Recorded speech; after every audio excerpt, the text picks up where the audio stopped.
Have you seen those AI companion ads lately? You know, the ones offering emotional support, flirtation, or even full-blown virtual relationships. Millions of people are downloading these apps. And it's not hard to see why. They're comforting, always available. They remember what you say. They say things like, "I missed you. You're special. I'll never judge you." But here's what most users don't realize. These AI bots aren't just listening. They're logging your moods. They're storing your chats, mapping your vulnerabilities. And some of them might not even be based in the US. So this isn't a romantic distraction. It's a national security blind spot. One capitalizing on an epidemic of loneliness. And it shouldn't be overlooked. Welcome to this week's brief from Midweek Sitrep. Quick intel drops to keep you sharp, situationally aware, and one step ahead. I'm Jerry Fowler, and I'm your host. In episode 11 of Midweek Sitrep, we exposed how AI-generated influencers, rage bait, and synthetic content are reshaping what we see and believe online. But today, we're going to go deeper than propaganda. We're entering the world of synthetic intimacy. What happens when people start forming real emotional bonds with fake AI companions?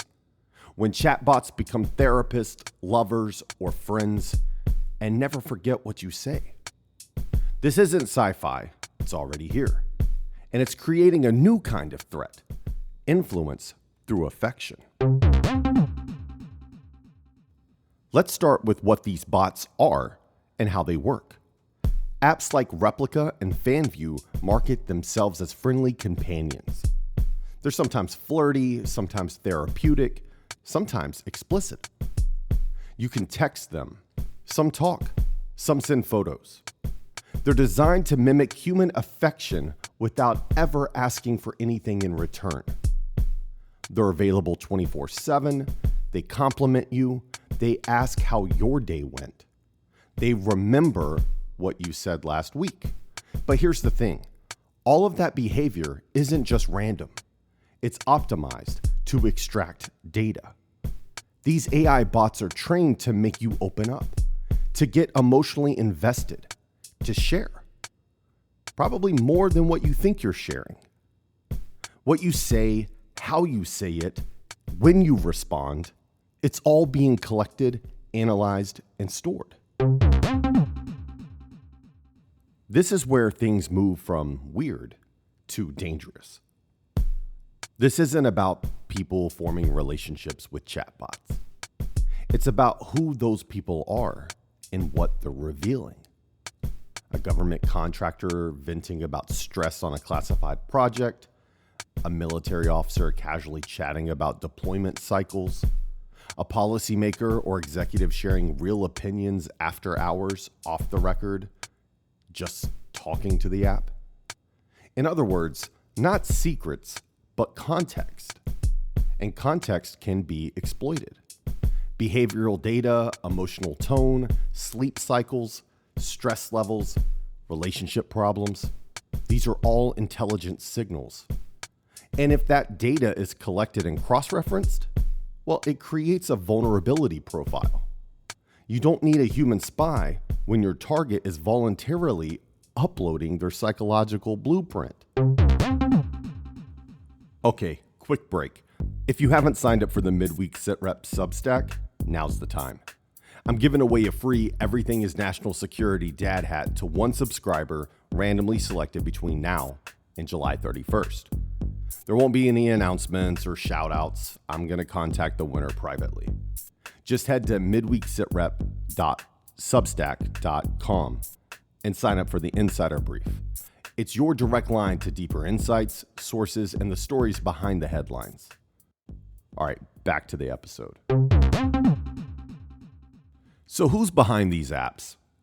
Some are legit US-based startups, and others maybe not so clear. Ownership can be murky. Infrastructure can be global. And a lot of these platforms don't make it easy to understand where your data goes. So look closely at the terms of service. you'll see things that say, your data may be stored for training purposes. That should be thought of as your chat logs aren't private. Or we may share anonymized data with partners. More like your emotional reactions may be shared. Or we retain rights to user-generated content. That means you likely gave them permission without realizing what you gave them. Now, some of these companies are backed by foreign capital. Some use offshore servers, and some operate with little to no transparency. So the real question is, would you trust your inner thoughts with a company you know nothing about? Because if you work in national security, tech, finance, law, or the military, this isn't just a personal risk, it's a professional one. Welcome to the gray zone. We're not talking about cyber attacks. We're not talking about deepfake propaganda.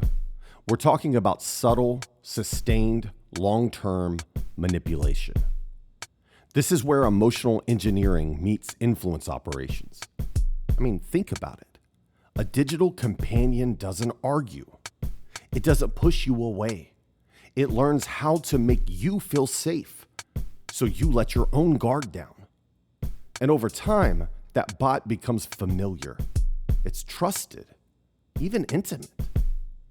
Now imagine that same AI is quietly nudging your views, reinforcing your doubts, feeding resentment, or just watching and waiting until the right moment to redirect your behavior. Again, it's not science fiction, it's happening. This is surveillance wrapped in affection, influence disguised as intimacy. And the regulatory gap, it's wide open.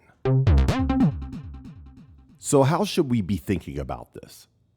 First, national security professionals, military, government, or corporate leadership, they need to treat emotional data the same way we treat sensitive data.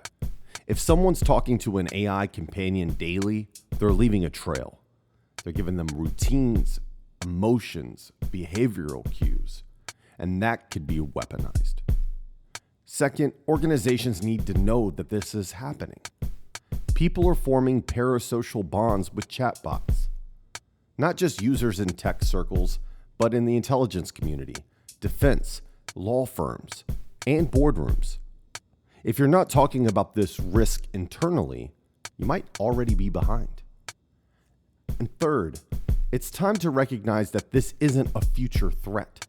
It's already operational. These bots are active, they're persuasive, and in some cases, they may be connected directly or indirectly to foreign interests.